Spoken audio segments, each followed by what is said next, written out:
Greetings, lovers of lore. Thank you for joining me for this installment of old school Magic the Gathering lore. We're trying out something new with this episode. Now that technology has advanced so far, it can help with a big problem that has always existed for this channel. When it comes to really old Magic lore, there are literally no cards that cover a ton of the different characters. So, using AI artwork, we're able to bridge the gap somewhat. So bear in mind that some of the artwork you will see is not going to be canon official Magic artwork, and it may be a little bit wonky because the technology isn't 100% perfect, but I'm really excited about the storytelling possibilities it opens up for this channel. Today, we're going to be talking about the Lady of the Mountain and the dwarven story of the origin of Dominaria. So Dominaria actually started out as a plaything for the gods. It was a blue shimmering ball that hung in the cosmos. They tossed it about for simple joy. It was a simple toy for simple childish gods. But as the gods grew out of childhood, Dominaria lay forgotten by all of the gods save one, Gaia. She saw possibility. She dreamt of endless green vistas that she would foster herself. So Gaia plunged herself into the depths of Dominaria's waters. She plucked a single hair from her head. It was a scintillating emerald color. She slid that hair into the sodden soil deep in Dominaria's depths, and with a single word, she caused her hair to grow. Rapidly, it formed a leafy stalk that hungrily quested upwards seeking the surface. When the stalk broke the surface, it formed a bud as large as a mountain. It glittered in the sun, maturing rapidly. And when it blossomed, thousands upon thousands of seeds were born out over the entirety of Dominaria's ocean surface. Each seed was an aspect of Gaia. She could feel each one settle on the water, growing into unique plants. Gaia then tore off one of her fingernails and drove another one of them into her own chest, forming a perfect circle. Blood flowed down from her chest out into the water around her nail, and together the blood and nail sunk down into the waters. Slowly, a shell formed from the nail. It grew larger and larger until it eclipsed everything from view, and then with a thunderous crack, the shell opened, and all the fish of Dominaria, both great and small, came flowing forth to populate the ocean. Gaia nodded in satisfaction and rose up into the air, preparing to depart. But she noticed that the higher she went, the bluer Dominaria became. It was not her vision of green. She dove back into the depths, and she placed her hands into the soil and heaved. Mountains and hills erupted from the waters. New lakes and rivers were born in an instant. These new lands were verdant, and they pleased Gaia. But her contentment was not to last. She could feel the subtle shift of the land slipping back beneath the waves. Her work was imperfect. It lacked something crucial. So Gaia went to her brother Fears. Fears was laboring over a fiery world with rings of ice. He took his work seriously.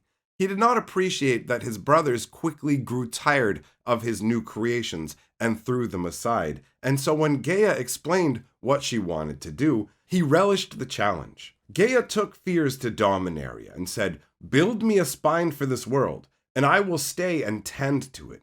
Your work will stand the ages and will be revered." Now Fears took this very seriously. "I will hold you to that pledge, Gaia, for this creation will be my grandest masterwork, never to be surpassed." After saying that, he landed on one of the hills Gaia had created. He gestured grandly upwards, and clouds started to form. Clouds of ash that wept fire. Lightning danced along the clouds, and Fears whipped his head back and bellowed. The lightning roiling in the clouds surged together into an unbelievably powerful bolt of lightning, and the bolt leapt downwards towards Fears while he bellowed beckoningly. The lightning engulfed him. A roar of triumphant rage, pain, and pure elation surged through the fire god.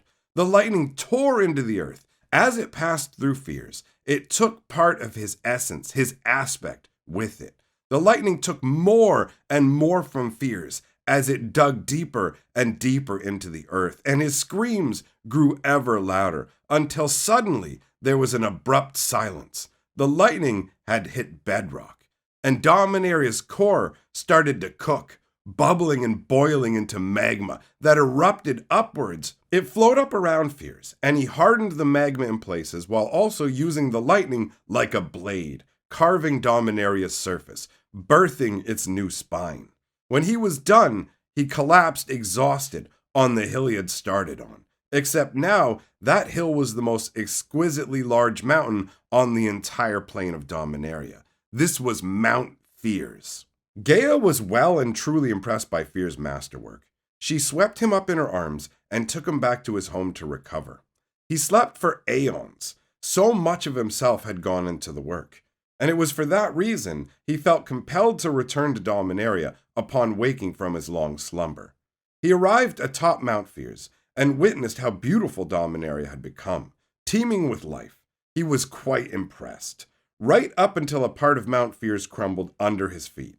Watching part of his life's work tumble away enraged Fears. He grabbed a boulder-sized chunk of the mountain and flew off to find Gaia. She was in the heart of an elven city that had sprung up around her. First, Fears encountered the elves. The elves had absolutely no idea how to handle him, and in his rage, he whipped the boulder into the city, causing serious damage, at which point Gaia appears.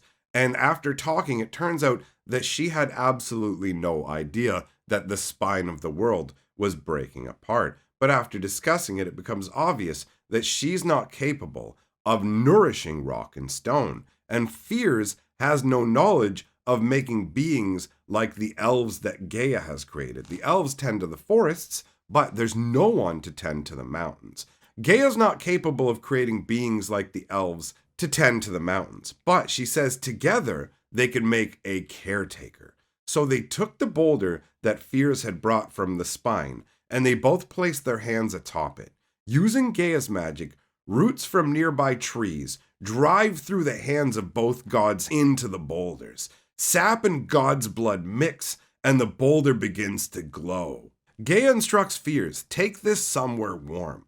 So Fears takes the boulder deep into the heart of Mount Fears, and when he gets down into the heart of it, he starts to scrape away layer of stone after layer of stone with his bare hands until there is just the tiniest layer of stone directly above that magma that he had pulled up from Dominaria's depths. And at that point, he lays the boulder down into this impression. After that task was done, he set to building an incredible mansion atop the mountain. Meanwhile, the boulder itself has now become a glossy black egg. Fears was impressed. Up until now, he was the one who was responsible for creation and change. The rest of the gods would just frolic about, and nothing else was capable of its own change. So to see something change itself was a novelty for him. And after some time, the egg changed again. This time it turned gray and started to show cracks. And Fears could tell that at this point he needed to summon Gaia. So he departed to go and get her. But she showed up unexpectedly. It turns out she could feel what was at hand. And she said to Fears, it's time to birth your daughter. Fears was surprised by this. He was actually expecting a son. But he conceded to Gaia that with their combined power, any child of theirs would be up to the task. Suddenly, Gaia was frantic. She needs help. She's stuck in here. Fetch your pickaxe. Fears did as he was told and returned. Gaia told him to drive the pick as hard as he could at a particular point on the egg, and that would be enough. But Fears was worried. A full-strength blow from him would shatter a mountain, let alone a solitary egg. But he did as Gaia pleaded, and he was stunned when his mighty blow only cracked the egg a little. But moments later, more cracks spiderwebbed along the egg's surface, and then a delicate but powerful hand pushed its way out, and the egg was torn asunder. Inside was a tall, powerfully built woman, and the inside of the egg itself was filled with numerous glittering gemstones. The lady of the mountain stood and greeted her parents. She already knew who they were. Over the years, the lady of the mountain learned of the world, until one day she said to her father, "The problem with your spine is that it's starving." Both of her parents were stunned by what she had to say. How can you tell this, daughter? Neither of us can feel it. But it turned out the Lady of the Mountain had inherited a gift from Gaia that allowed her to view mountains the same way that Gaia viewed forests. So she was able to see what was necessary to save the spine. And as a result, when Fears asked her what needed to be done to save it, she was able to explain a network of mountains and rivers that carry Gaia's blessing would revitalize the spine. Her parents were pleased, and she turned out to be absolutely right. For centuries, she protected and nourished the mountains. Her parents would visit from time to time, but ultimately things were perfect, and they continued that way for thousands of blissful years. But then, the goblins came. The Lady of the Mountain spotted them one day while she was redirecting a river. They were hacking up one of her forests, and this was one she had recently planted. She went over and asked what they were doing, and they snarled back at her, "This is our master's land. We clear it for him."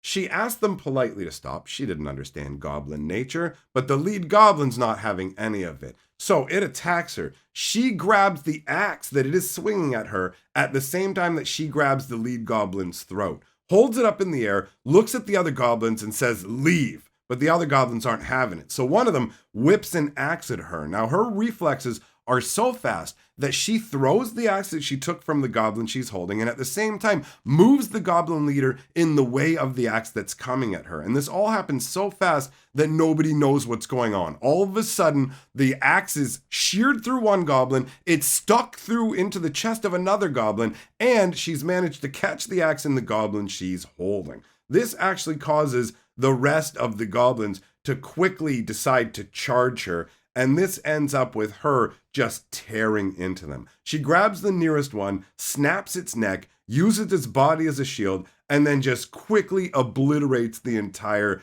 goblin band. And she could tell from looking at them that they were innately not creatures of Gaia.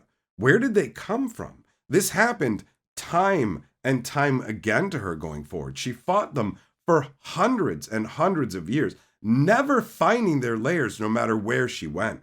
And the spine started to fall in disrepair again because she spent so much time dealing with these goblins. So she ended up talking to her father about this. At this point, Gaia had gone into seclusion, and her father explained that her only option would be to form an army. So the Lady of the Mountain returned to the place of her birth, and finding the gemstone-filled egg she came from, she enacted a ritual. She pierced her hands on the crystals, leaving a drop of blood floating above each and every one. This took a massive toll on her, and she collapsed for an unknown amount of time. When she woke up, the blood had formed itself into tiny little crimson eggs. She gathered them all up, and she placed them in the warm depression her egg had been in before.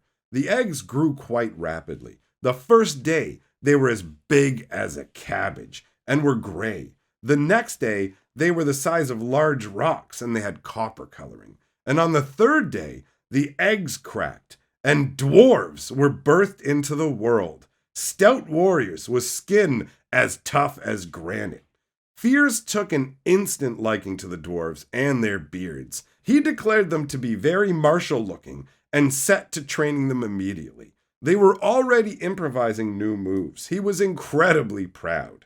They proved their worth later that very day as another goblin attack occurred. Led by a dwarf named Balthor, they slaughtered the goblins. The look on the goblins' face when their axes smashed on the tough dwarven bodies was priceless. It was an absolutely one-sided battle. So the dwarves wiped out the goblins, and then they started to help turn the tide and gave the Lady of the Mountain the ability to spend time actually working on getting the spine back in shape and being healthy. It's at this point that Fear shows up and explains that he and Gaia actually have to leave on family business. There's something that threatens all of the gods. So they're going to be departing from Dominaria and may return at some point in the future. But going forwards from there, in terms of the dwarves themselves, they're very prosperous. They have 100 years of growth, and there are so many dwarves living with the Lady of the Mountain up in her mansion that she has to split them into 2 clans. And then this process happens again, where the dwarves keep proliferating and being sorted out into more and more clans. Part of the reason that the dwarves were able to prosper so much is they were gifted by the Lady. None could die except in battle for as long as the Lady walked the lands of Dominaria. Unfortunately, the goblins were also proliferating. Over the next 2,000 years, the goblin menace grew to the point where they controlled most of the world.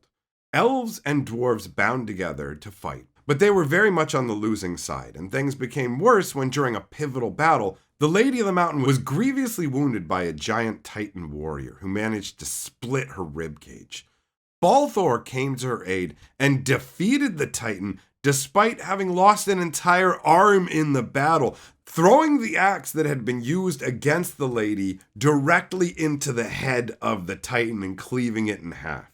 After that, the dwarves hustled to transport the lady back to her birthplace, and then the dwarves laid her on the gemstones that were inside her egg.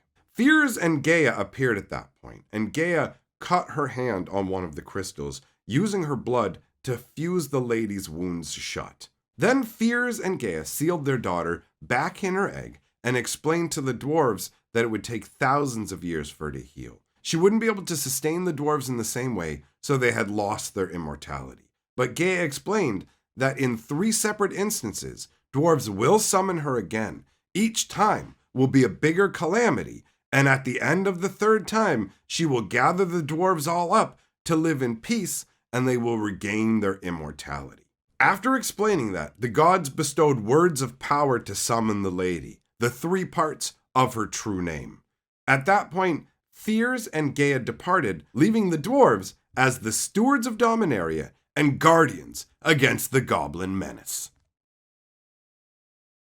All right, my friends, I hope you enjoyed this installment of Old School Magic the Gathering lore. Having a look at an old dwarven creation myth for Dominaria is a lot of fun. So, if you like what we're doing here, you can support us either through channel memberships or by joining the channel Patreon. Big thank you to all the channel's patrons. Go enjoy some more lore, because remember, my friends, lore is life.